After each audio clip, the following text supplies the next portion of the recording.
पंचायत निर्वाचन पाखे आसुवा बेले जाजपुर व्यासनगर पौर परिषद में पौराध्यक्षा विरोध में आगत होइछि अनास्था प्रस्ताव।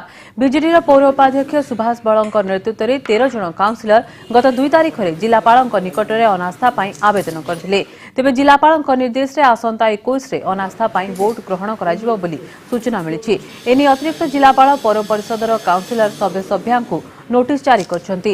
दलीय काउंसिलर को उपेक्षा और विभिन्न वार्ड रे उन्नयन कार्य रे अवहेला को मुख्य प्रसंग करछंती उपाध्यक्ष और विरोधी काउंसिलर। तेबे एथिरे कांग्रेस रो निर्णायक भूमिका थिबारु सबुकिछि निर्भर करुछि नेतांक गोटी चालना उपरे।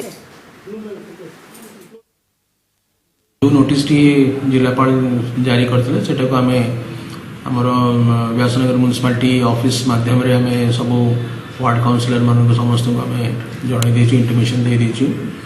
धरिक आसंता 21 तारीख दिन दिवा 11 घटिका समय आमर यही कार्यक्रम कर।